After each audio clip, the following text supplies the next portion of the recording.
Donald Trump, the Republican Party, he's the captain now. He's in charge. Who said so? Matt Gaetz. You heard him at Turning Point USA, man. He got a thunderous round of applause. He was a rock star on that stage saying that we are not going to be polite anymore. This is Trump's party. I'm not going back to yesterday's Republican Party. I'm not going back to losing politely with Mitt Romney. I'm not going back to the Bushes or the Cheneys. This is Donald Trump's party, and I am a Donald Trump Republican.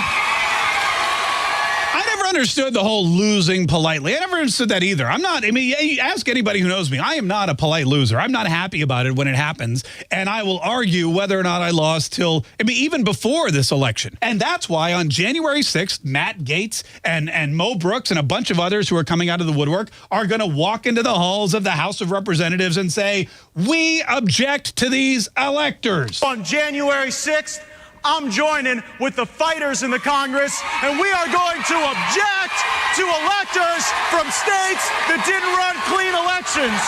He's going to join with the fighters in the Congress. Now, unfortunately, that's a real small group right now. We know one guy in the Senate, and he's not even in the Senate yet, but we know one guy in the Senate who said, hey, guys, I'll be the Senate vote that you need. I had a chance to speak with Coach Tuberville just moments ago, and he says, we are done running plays from the establishment's losing playbook. It is time to stand and fight.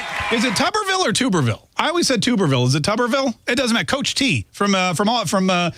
Listen, first of all, I love that he always uses football analogies, too. I imagine every time you talk to Coach Tuberville, I imagined that every time you talk to that guy, it's a football analogy. It's like, hey, how you doing today? He's like, well, it's 4th and long, but I'm doing okay. You know, something like that. I'm like, okay, great. I mean, but that's the kind of, we need more of that. That's something simple. That's something you can understand. Football's a great analogy for politics, or at least the way politics should be. Donald Trump's politics is, if it's 4th down and you've got 3 yards, here's what you can do. You don't negotiate the 3 yards. You got to drive home. You got to get in there and, hit that ground game hard. You got to push and push and push for every one of those yards. And sometimes you get there and sometimes you don't. But you never punt. You never punt, because that's weakness. Here he is talking about what's going to happen on January 6th and why, despite the media telling you, because this is the other thing that we need to really realize. And if you, listen, this is a lot of preaching to the choir. I get it. You know that the media is not in it for you. They're in it for them. You know that the media doesn't serve you. They serve themselves. You know that the media is out there to accuse you of being a threat to democracy because you believe that Joe Biden rigged this election. They're there to accuse you of being an enemy of the Constitution and saying that you are destroying America by supporting Donald Trump in his bid to overturn the election, when really the election was overturned by the Democrats. They're going to try to convince you of that. And Matt Gaetz wants you to remember that the opposite is true. Democracy is left undefended if we accept the result of a stolen election without fighting with every bit of vigor we can muster.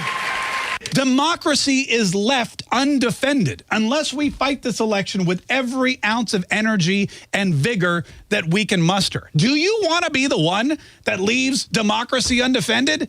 Do you want, when you're there at the pearly gates and St. Peter's like, hey, Mark Kaye, let me ask you this. In 2020, did you defend democracy or did you leave it undefended? And I'm going to be like, could you be more specific? No, you're going to want to be like, yes, by Jove, I defended democracy with every ounce of energy and vigor that I could muster, just like Matt Gaetz told me to, just like Donald Trump told me to do. That's the real call to action there. Will you be defending the democracy that we love, this republic that we love, that has given us everything? Or will you just turn your head and say, well, they got away with it, better luck next time?